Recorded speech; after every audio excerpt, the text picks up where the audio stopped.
देशवासी अपने देश की अहिंसा एवं सहनशीलता की परंपरा में दृढ़ विश्वास रखते हैं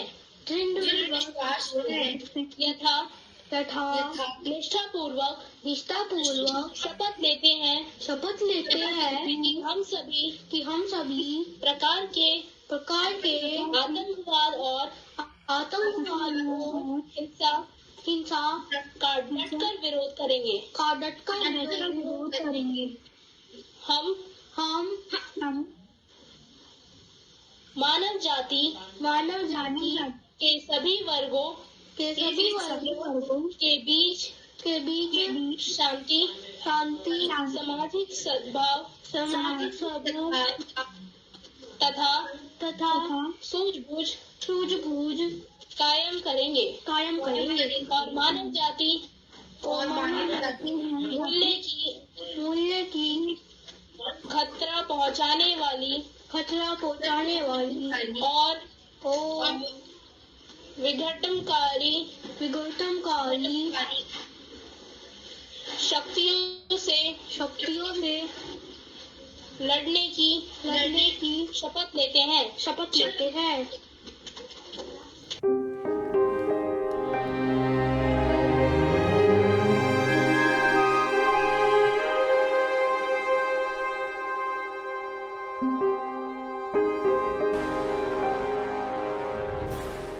सुभाष चंद्र बोस का जन्म 23 जनवरी 1897 को एक प्रसिद्ध वकील जानकीनाथ बोस और उनकी पत्नी प्रभावती देवी के यहाँ हुआ। सुभाष चंद्र बोस का राष्ट्रवादी स्वभाव पहली बार कलकत्ता के प्रेसिडेंसी कॉलेज में सामने आया जब भारत विरोधी बातें करने वाले प्रोफेसर ओटेन पर हमला करने के लिए उनको उकसाया गया। 1930 के मध्य दशक के दौरान बोस ने यूरोप की यात्रा की, जहां उन्होंने मुसोलिनी सहित अन्य भारतीय छात्र और यूरोपीय राजनेताओं से मुलाकात की। उन्होंने पार्टी संगठन को बनते देखा और साम्यवाद और फासीवाद को सामने से देखा। 1938 में वह राष्ट्रीय स्तर के नेता बन गए थे और कांग्रेस अध्यक्ष के रूप में नामांकन स्वीकार कर चुके थे।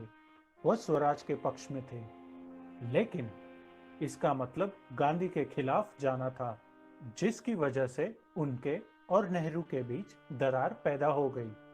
द्वितीय विश्व युद्ध के समय वाइसरॉय लॉर्ड लिनलिथगो ने कांग्रेस से राय लिए बिना ही भारत की ओर से युद्ध की घोषणा कर दी। इस फैसले के विरोध में चले सिविल डिसोबीडियंस के अभियान में बोस शामिल रहे। कलकत्ता में बोस ने बड़े पैमाने पर विरोध प्रदर्शन आयोजित किए। डलहौजी स्क्वायर में कोने पर खड़े होलवेल स्मारक को हटाने के लिए उन्होंने लोगों को प्रोत्साहित किया। बोस को जेल में डाल दिया गया, लेकिन उनकी 7 दिनों की भूख हड़ताल के बाद उन्हें रिहा कर दिया गया। उनकी रिहाई के बाद सीआईडी ने कलकत्ता में बोस के घर पर नजर रखी। बोस ने अपने भतीजे सिसिर के बोस की मदद से भागने की योजना बनाई। रातों रात दाढ़ी बढ़ाकर पठान के हुलिये में एक कार में निकल गए। बोस अफगानिस्तान और सोवियत संघ के रास्ते जर्मनी निकल गए। बोस ने हिटलर से कहा, मैं ईश्वर की कसम खाते हुए ये पवित्र शपथ लेता हूं कि मैं भारत की लड़ाई में इसके नेता के रूप में जर्मन बलों के कमांडर, जर्मन नस्ल और राज्य के नेता एडोल्फ हिटलर का पालन करूंगा। लेकिन जब जर्मन सेना पीछे हट रही थी तो सारा खेल बिगड़ गया। अब जर्मनी अंग्रेजों को भगाने के लिए भारत की मदद करने की स्थिति में नहीं रही। इसीलिए 1943 में बोस अपनी सेना से छुपकर एक पनडुब्बी में जापान के लिए चुपके से निकल गए। उन्होंने पनडुब्बी U-180 पर केप ऑफ गुड होप तक और फिर जापानी पनडुब्बी I-29 के माध्यम से जापान की यात्रा की। यह द्वितीय विश्व युद्ध में एक ऐसा अकेला मामला था जहां 2 अलग-अलग नौसेनाओं की 2 पनडुब्बियों के बीच एक नागरिक यानी कि सिविलियन को ट्रांसफर किया गया। 1943 में बोस की मदद से सुदूर पूर्वी भारत में एक मुक्ति सेना का विचार होने लगा। बोस ने भारतीय राष्ट्र सेना पर नियंत्रण कर लिया और बिखरी हुई सेना का फिर से निर्माण करने लगे। दक्षिण पूर्व एशियाई के प्रवासी भारतीयों ने बड़े पैमाने पर उनका समर्थन किया। 4 जुलाई 1944 को बर्मा में भारतीयों की रैली में भारतीय राष्ट्रीय सेना के एक महान भाषण में बोस का सबसे प्रसिद्ध वाक्य था, तुम मुझे खून दो, मैं तुम्हें आजादी दूंगा। इसमें उन्होंने भारत के लोगों से ब्रिटिश राज के खिलाफ उनकी लड़ाई में शामिल होने का आग्रह किया। आईएनए का पहला लक्ष्य मणिपुर के पूर्वी भारतीय सीमाओं के प्रति जापानी जोर में था। आईएनए और जापान ने 1942 में अंडमान और निकोबार द्वीप समूह पर भी कब्जा कर लिया। ये कोहिमा और इम्फाल की लड़ाई थी, जिसका भारतीय राष्ट्र सेना पर बहुत प्रभाव पड़ा।